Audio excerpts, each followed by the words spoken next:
Hello and welcome. For those of you who don't know me, my name is Elizabeth Halt and I'm an artist and a storyteller over at elizabethhalt.com. When I was little, my absolute favorite children's book was called The Blue Castle by L.M. Montgomery. Actually, it's not even a children's book, it's a young adult book.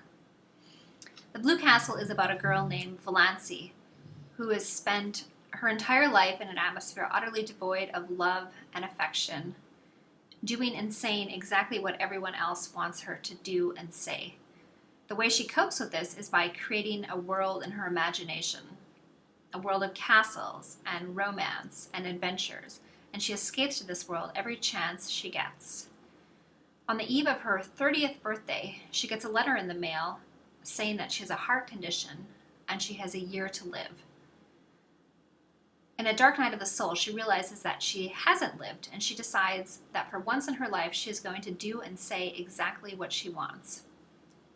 As a result of this, she winds up creating a life around her that is as rich and full as the one that she's always escaped to in her imagination. By the way, in case you're wondering, she didn't just get a random letter in the mail. She actually went and saw the doctor about a heart thing, and he sent her a letter. That would be pretty funny. I think the reason I loved this story so much is because I identified with Valancy. When things were hard, I escaped to my imagination, and I read things that made me think it was possible to create a life that I loved and that felt like me. And that reminded me that dreams could come true, even if I couldn't see how in that moment. I realized a while ago that of everything that I do and share and offer, it's the little stories that I write that feel the most vulnerable and that are the closest to my heart. I've been wondering why this was.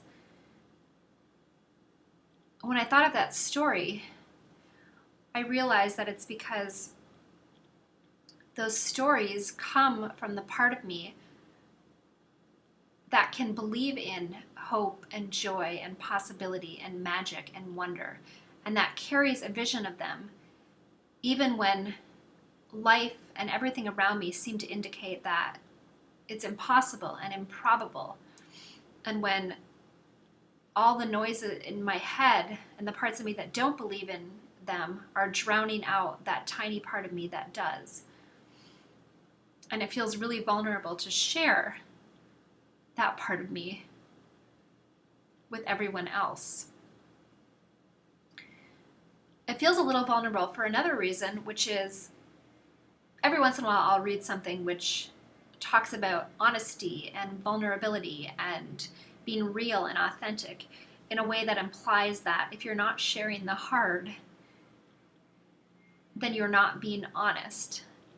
And I feel a little embarrassment that my stories are lighthearted and delightful and joyful,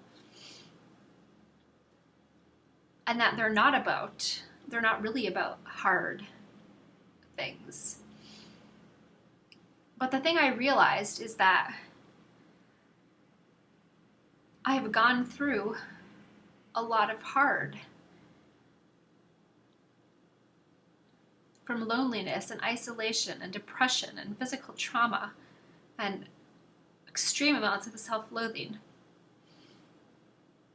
And the thing that's gotten me through all of those times and those years and those experiences, and the thing that will get me through anything else that comes up, is things that I can use as touchstones.